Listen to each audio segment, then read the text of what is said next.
Hey everyone, I'd like to teach you to play with rootless voicings the way I just demonstrated. And the first concept I'd like to go over is the shapes. I've previously called these box voicings, but I think I'm going to refer to them now as shapes. And this is going to be called shape 1. Now this is a chord that can have lots of different functions. It can be a C, 7th with a 9th and a 13.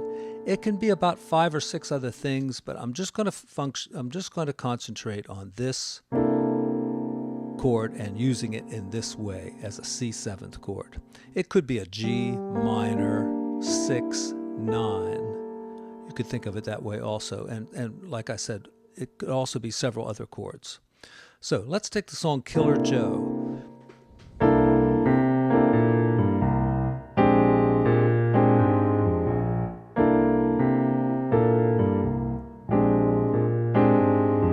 So there I'm using it as a C 7th with a 9th and a 13th, and also as a B flat 7th with a 9th and a 13th. And you can see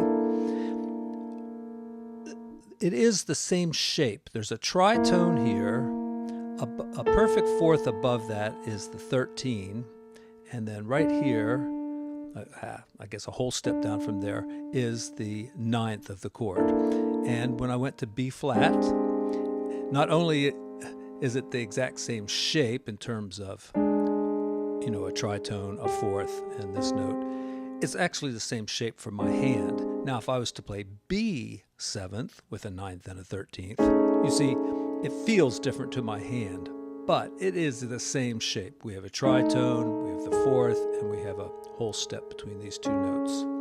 I should also point out that it is possible to play these chords with just 3 notes. And for those of you who maybe have not had a lot of piano training, some of these chords may be hard to play with 4 notes, and if you play them with 3, they will function very much the same way. And in fact, you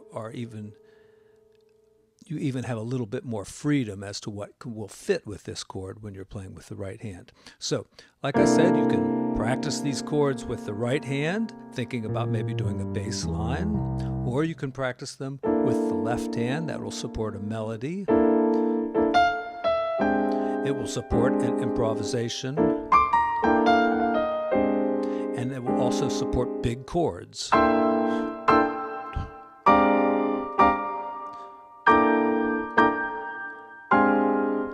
that big piano. All right. Yeah.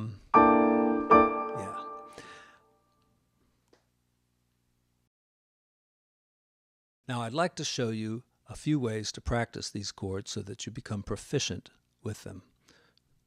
You can play the bass notes with the left hand, the chord with the right hand, and take it right through the cycle. Now I want you to notice about not only the shape of the chord that we talked about, but my hand shape.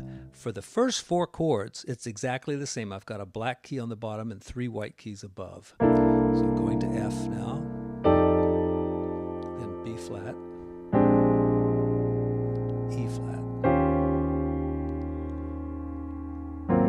Now you see I've added 1 black key here, but the shape is still the same. We have a tritone, we have the 4th above, and the whole step in the middle there. That's A flat, D flat, brand new hand shape there, G flat or F sharp. Now look at this hand shape. We'll use this again on the next chord, B. We've got 3 black keys above, 1 white key below, and even the next one, E. A, almost the same shape, but now we have 2 white keys here. D is kind of its own shape there, as is G, the only one with all white keys, and now we're back to C. Another way to practice them, and I think a lot of piano players use them this way when they're soloing or supporting some big chords, is to take them through the cycle of fifths this way and maybe play a little triad up above. just to give you a sense of, what key you're in. Because when you just play this, like I say, it can be many different chords, and you might not hear it as an F chord unless you play something that's kind of like F up here. And then we're going to B flat. You can do anything you want up here. It's your ball game. Right, that's an E flat. Here's an A flat. D flat. G flat.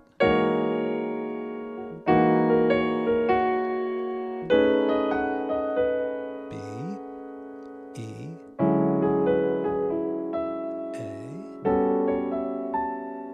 D. Some of these will seem too low. It's still usable here. Obviously, when you get way down here, they start to sound pretty bad. So this is just about as low as you can go. And of course, you can play it up here instead. And then G. And then C. Now, I'd like to introduce you to the second shape, but I will cover that in another video. But suppose we were playing the blues.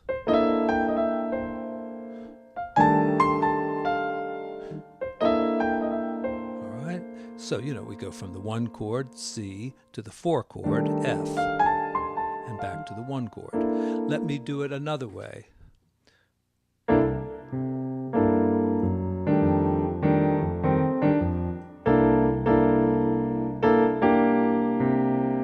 Put that note in to make it kind of sound a little bit more like the blues, but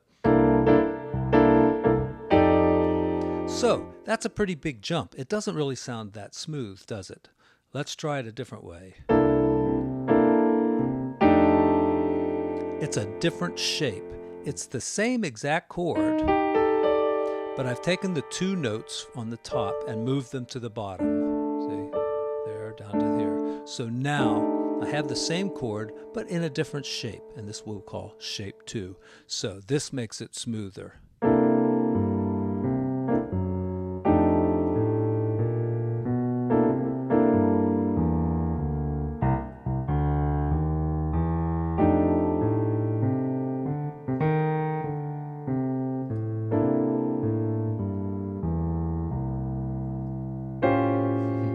Going on in the blues, I'm not going to play the whole thing.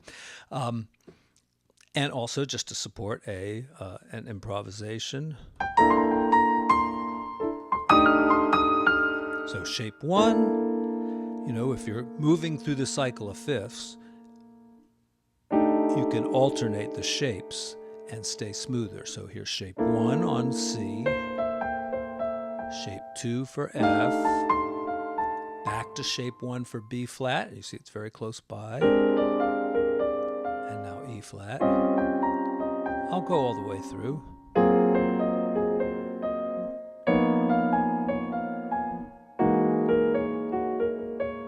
Now, I'm going to stick with the same shape because I feel like I'm getting too low. So I'm just going to jump up to this one on B. Now I'll switch to the other shape.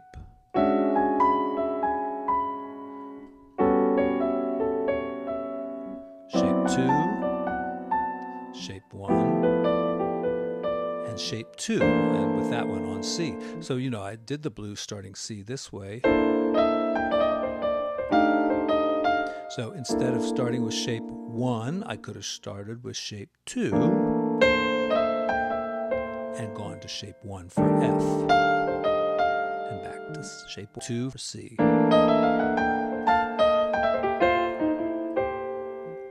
Now these are complicated chords, I understand that. They're also difficult to play, especially I think shape 2, because you have to get these fingers real close together. But like I said, 3 notes works just as well, like this. And the note that you would leave out on both of these shapes would be the 3rd note down. So we're dropping the 3rd note. So no 3rd finger, 1st finger, 2nd finger, 3rd finger, same with this one.